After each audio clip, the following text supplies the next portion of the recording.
এটা গুৰুত্বপূৰ্ণ খবৰ দুদিনীয়া ভ্ৰমণসূচীৰে মণিপুৰলৈ ৰাষ্ট্ৰপতি হিংসা জৰ্জৰ মণিপুৰত প্ৰথমবাৰলৈ ৰাষ্ট্ৰপতি দ্ৰৌপদী মুৰ্মু ৰাষ্ট্ৰপতিৰ আগমনৰ পূৰ্বে বিদ্ৰোহী সংগঠনৰ বন্ধৰ আহ্বান বিদ্ৰোহী সংগঠনৰ যৌথ মঞ্চ কাৰকামে দিলে বন্ধ আজি ইম্ফলত এক অনুষ্ঠানত অংশগ্ৰহণ কৰিব দ্ৰৌপদী মুৰ্মুৱে কাইলৈ খেৰাপতি জিলাত এক অনুষ্ঠানত অংশগ্ৰহণ কৰিব ৰাষ্ট্ৰপতিগৰাকীয়ে ৰাষ্ট্ৰপতিৰ আগমনৰ বাবে বৃদ্ধি কৰা হৈছে নিৰাপত্তা ব্যৱস্থা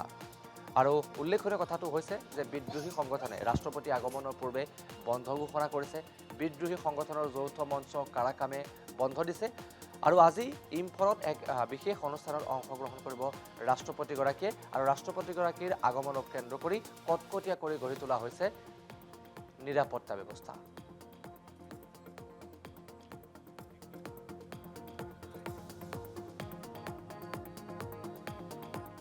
এটা গুৰুত্বপূৰ্ণ খবৰ দুদিনীয়া ভ্ৰমণসূচীৰে মণিপুৰলৈ ৰাষ্ট্ৰপতি হিংসা জৰ্জৰ মণিপুৰত প্ৰথমবাৰলৈ ৰাষ্ট্ৰপতি দ্ৰৌপদী মুৰ্মু ৰাষ্ট্ৰপতিৰ আগমনৰ পূৰ্বে বিদ্ৰোহী সংগঠনৰ বন্ধৰ আহ্বান বিদ্ৰোহী সংগঠনৰ যৌথ মঞ্চ কাৰকামে দিলে বন্ধ আজি ইম্ফলত এক অনুষ্ঠানত অংশগ্ৰহণ কৰিব দ্ৰৌপদী মুৰ্মুৱে কাইলৈ খেৰাপতি জিলাত এক অনুষ্ঠানত অংশগ্ৰহণ কৰিব ৰাষ্ট্ৰপতিগৰাকীয়ে ৰাষ্ট্ৰপতিৰ আগমনৰ বাবে বৃদ্ধি কৰা হৈছে নিৰাপত্তা ব্যৱস্থা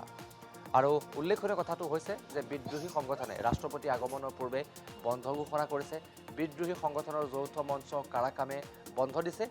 আৰু আজি ইম্ফলত এক বিশেষ অনুষ্ঠানত অংশগ্ৰহণ কৰিব ৰাষ্ট্ৰপতিগৰাকীয়ে আৰু ৰাষ্ট্ৰপতিগৰাকীৰ আগমনক কেন্দ্ৰ কৰি কটকটীয়া কৰি গঢ়ি তোলা হৈছে নিৰাপত্তা ব্যৱস্থা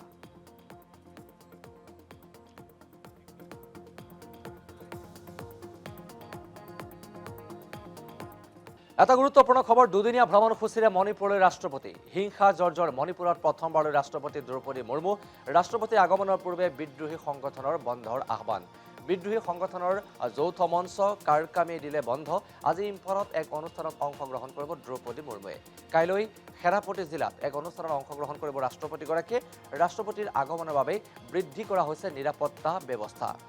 আৰু উল্লেখনীয় কথাটো হৈছে যে বিদ্ৰোহী সংগঠনে ৰাষ্ট্ৰপতি আগমনৰ পূৰ্বে বন্ধ ঘোষণা কৰিছে বিদ্ৰোহী সংগঠনৰ যৌথ মঞ্চ কাৰাকামে বন্ধ দিছে আৰু আজি ইম্ফলত এক বিশেষ অনুষ্ঠানত অংশগ্ৰহণ কৰিব ৰাষ্ট্ৰপতিগৰাকীয়ে আৰু ৰাষ্ট্ৰপতিগৰাকীৰ আগমনক কেন্দ্ৰ কৰি কটকটীয়া কৰি গঢ়ি তোলা হৈছে নিৰাপত্তা ব্যৱস্থা